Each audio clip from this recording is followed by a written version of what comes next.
So watch this. So the Gemara, first the Gemara again, we started with this yesterday. What does Rav Chanina say? I'm Rav Chanina. Oh, you want me to read? I do want you to read. Good. Chachalia. Who was Nehemiah? Nehemiah was Ezra's buddy. Right. Ezra's buddy. In what? Nishnes Mishnazu. So it's interesting. So what does that mean, by the way? Nishnes Mishnazu. Did what it says in our Mishnah. No, so I'm saying there's two logical possibilities. Okay, doesn't mean that Nehemiah invented it. He invented Muktzeh, or does it mean he applied it? Meaning there was always an idea that exists in the abstract river of Besora, and he said, you know what, this is the time to apply it. Yes.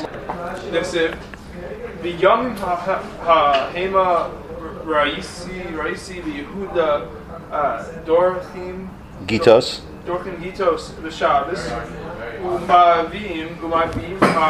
Ha'arimos, which means that basically a lot of Jews were over Isser Shabbos. Mechal Shabbos, okay? So because people were Mechal Shabbos, what did he decide to do?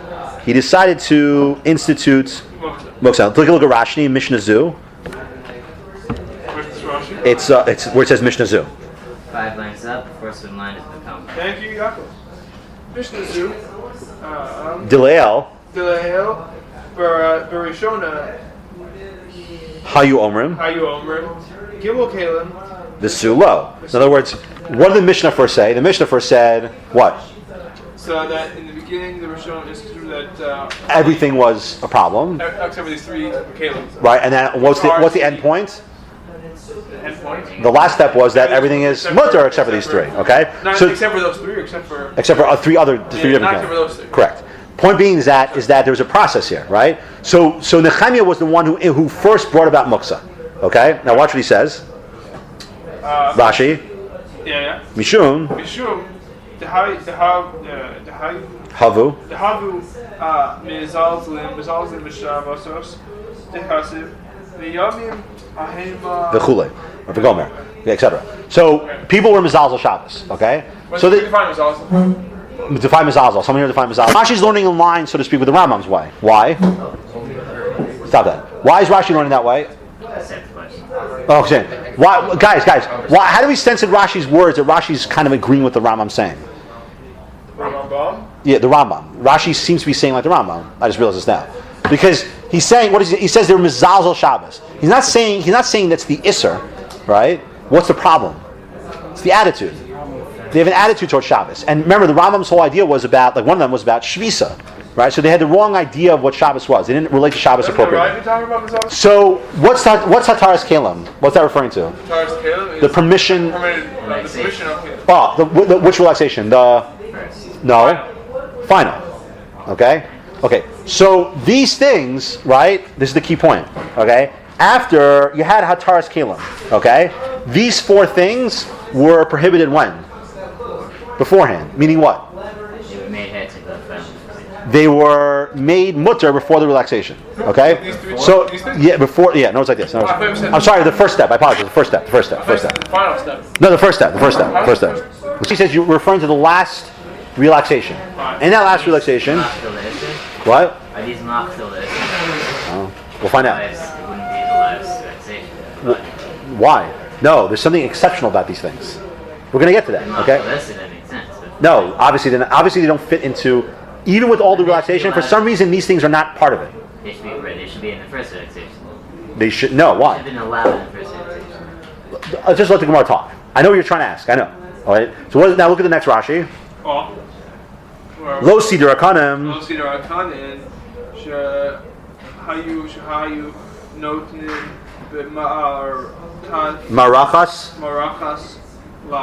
Hapanem, that they stuck in between the the stacking up of the lechem panem. Keep going.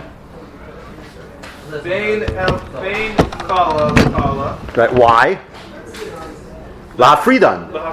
Because what could you have done? You could have stacked one lechem panem on top of the other. Why did they do that? Why did they have him sitting on these panem?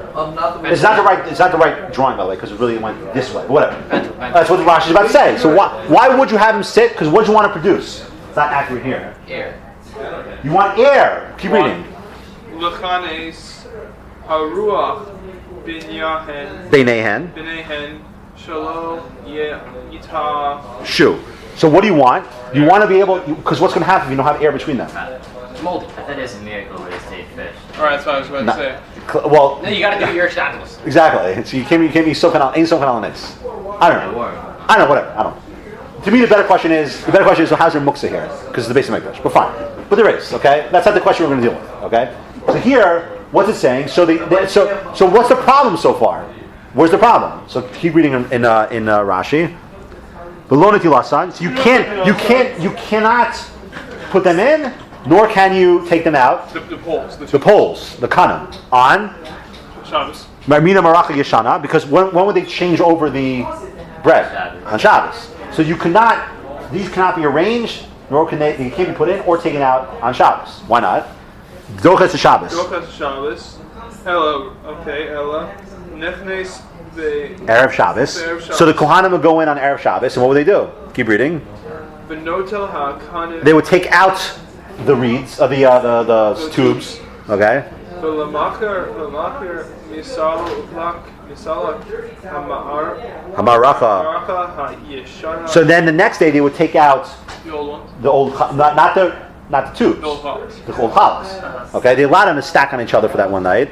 Yeah. Misader ha-hadasha below kanim. So and they would organize the new ones without these poles, and then what would happen? Lemotzi U'Motzei Shabbos. Shabbos. Nichnes benotein ha-kanim. Beinan. So what would they do? And then after Shabbos, what would they do? They come back in, they stick the poles back in. Okay, which implies what? The poles are muktzeh. Let's make sure we understand that, okay? Don't worry so much about the method. The point is that these poles were muktzeh. So because they're muktzeh, we don't get to why they're muktzeh yet. But because they were muktzeh, the Kohanim, what would they do? They would take them out Erev Shabbos, stack the new bread on top of each other, and then put the new ones in after Shabbos. Yes? Sorry, just to Mishneh Kodem. Heter Minyan Harishon. So this was taught when? Okay? First. Right, so this is, okay, so in the original, let's understand how it works. You gotta understand how this works, okay? In version 1.0, okay? Version 1.0, what happened? No. In the beginning, in version 1.0, what was Asr? anything that wasn't what you had there No. in its normative use. No. In version 1.0, what? Everything but 3. Everything but 3. Which we defined as anything except Klishim Al I understand, but just make it simple for now, okay? But there is a minor step. We said you shouldn't learn that way. Oh. You should learn it's only those 3, right? What you should learn, based on the first relaxation, is that it was Kli Shamak Heter. But one thing you can say for sure, the net, right? The net covered this as well. In other words, when they threw that net over, okay, and they said all Kilim are Asr except for these 3, and it obviously included these 4. But we know what happens? When they did this first relaxation, for some reason, in 1.1, 1.2, 1.3, these were not included. You understand? These did not, for some reason, didn't make it in to the relaxation. They're already. I mean, they skipped in at the first. No, they're prohibited. They retained really what should be the case with these. It should be mutter now. It should be mutter. But for some reason, these 4 didn't make the cut. No, they should have been mutter from They the retained their Isser. Muktzeh stayed us. They stayed Asr. beginning. They should have been mutter from the beginning. They should never have been Asr. No, they should have been Asr from the beginning. How? Malach on the heter. How malach on the heter. Uka Asr lehu l'tzar gufan. Because, okay, so how's the tzar gufan? Can we go back to the Gemara? Back to Gemara. Maklos. Maklos, the kanin, no. You know, maklos. How do you know maklos? It's not. Second to last line of the Gemara. Maklos is not Maklos. Maklos, Dakin. How do you pronounce the word? Dakin. Maklos Dakin. Chalakin hayusham. What does that mean? Thin, smooth staffs. What's sham referring to? That's what you need Rashi for. Look at Rashi. Bazara. So they had these Bazara. They had these smooth staffs. What was the purpose of the staffs? Okay, the Pesach shechalios yudal b'chol. So now we're establishing a scenario. What do you do on? You have to know one other fact. But what do you do on Erev Pesach and Yudalid? You Shach the Korban Pesach. Now in the base of Mikdash, normally the base of Mikdash. I wish I had my safe with me.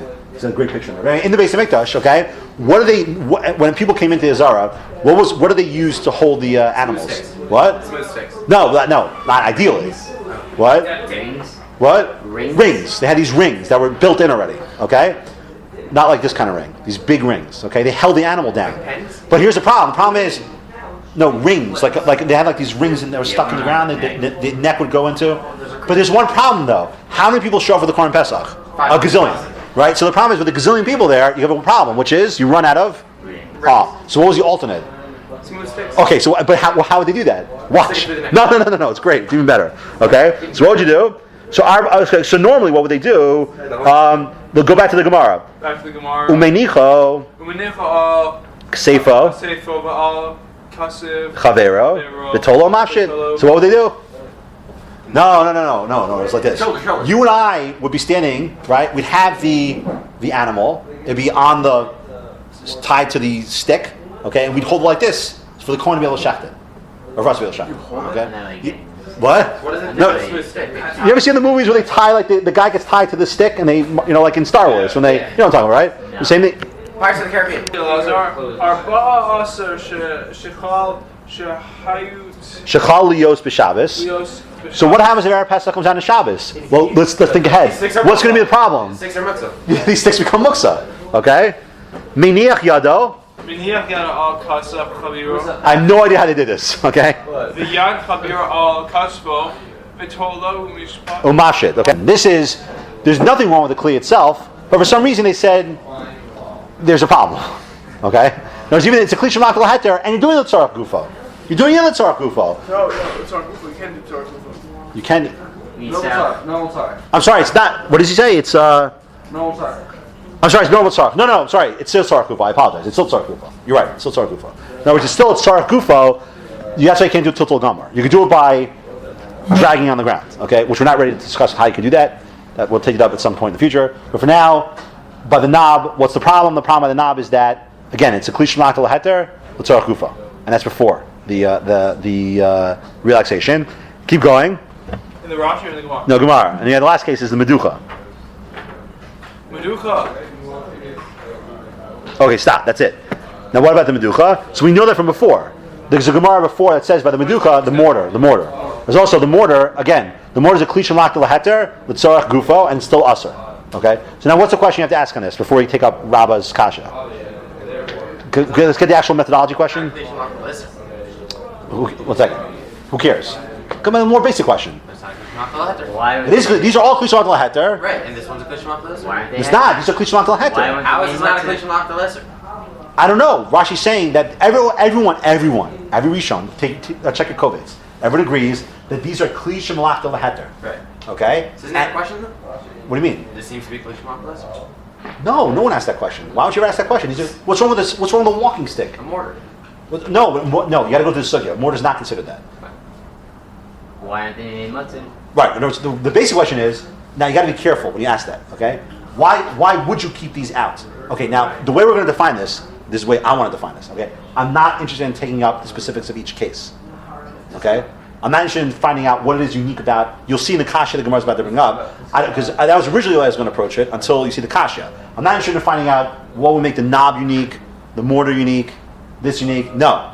Question is that how can you have systematically these excluded? That's the you have to understand the question here. The question isn't these four specific ones. The question is on the phenomenon. How could it be? Why would they go ahead and say kalim? All kalim, kli shemak l'heter tzarach gufo are mutter except for X. That's an exception to the rule. What kind of thing is that? Or why did these make the cut? What qualitatively is unique about these things? Everything that was said above. What's above referring to? What's above referring to? These four. And the Gemara. Well, right, but which one? Rav Elazar. Meaning, were there usher because of kli shemak l'heter tzarach gufo prior to first relaxation? Okay. And after it would be relaxing. No, they're still usher. They're always usher. Once they don't fall, once this never fell through, it's always usher.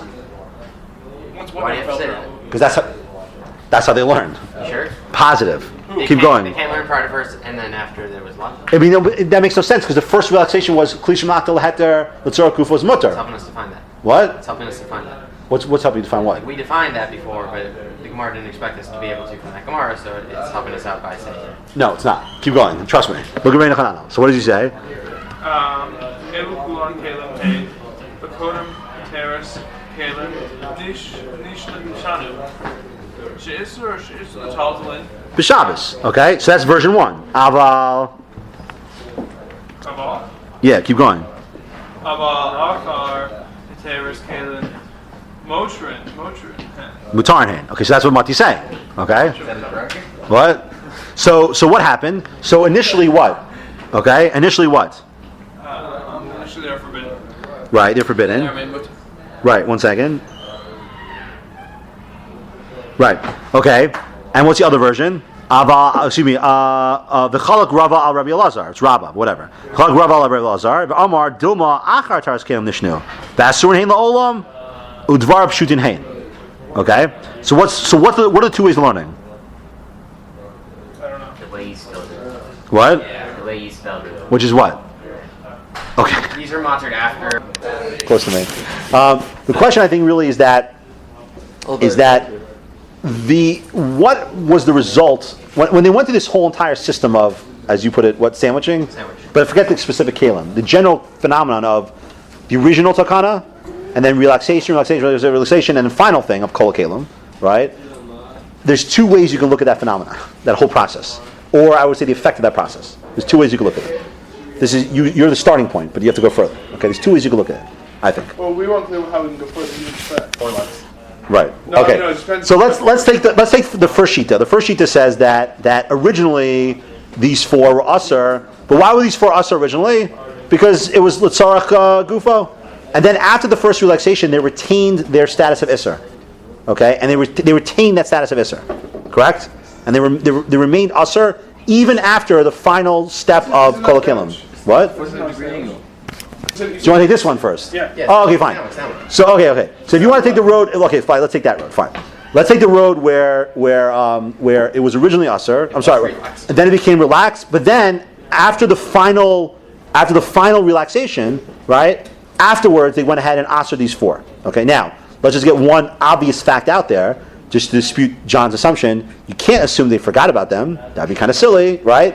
So something happened where after the final relaxation, they noticed whatever that quality is in these kalim, a rationale to answer them. I don't care what that quality is. That's a separate question. But some quality exists in them that they should answer it.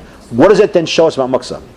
That's the key thing. In other words, the question is, what is in these steps? Okay, what did it create? Did the steps just simply winnow away, filter out from the system until finally you got to the last step, which is a smaller klal, right? But that doesn't mean that doesn't restrict Chazal from the ability to do what? To say, because there's some other axiomatic exception that emerges, and that's why they're allowed to add that on. No, okay? So it's not one unified category. Correct. Then it's multiple. There's a multiple categories. Right, exactly. In other words, what are the relaxations telling you? Relaxation telling you is that you have takana A and then modified. But you see, there's never a creation of an actual conceptual system. Rather, what they said was they took it from here and they just winnowed away until they got to here. Very messy. It seems like not like a. It is messy. Yeah. Muktzeh is a very you'll see Muktzeh is a very messy system. It's like very like. Muktzeh is very messy. One thing is Muktzeh a collection of. Oh, 1 second. So what's the other thing going to say? They're saying no. Muktzeh is really one unified category. Well, what did they do when they said kol hakelim? It was a strict, like a zera, strict institution. Well, more than that. In other words, they created. What do you mean strict? What do you mean strict zera? In other words, what are they doing in each step? Are they?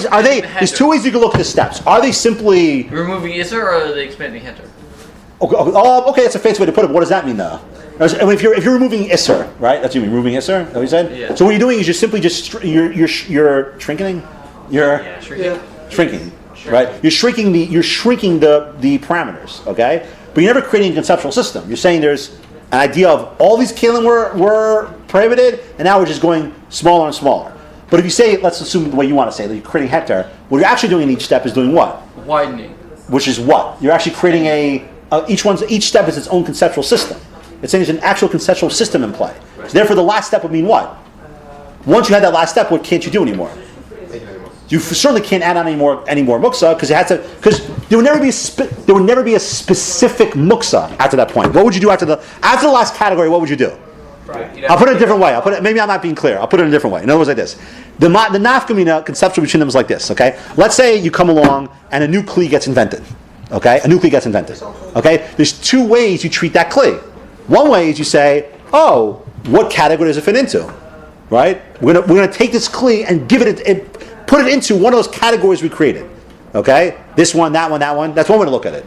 Okay, what's the other way to look at it? Create a new category for it. No, well, we evaluate it as it is. We say that we look at this and say, okay, well, let's see what this kli is and evaluate in and of itself. We don't try to fit it into an overall system. We don't say there's an overall system. We say they took the halakha, they took the muktzeh and they shortened it. That would be the sandwich.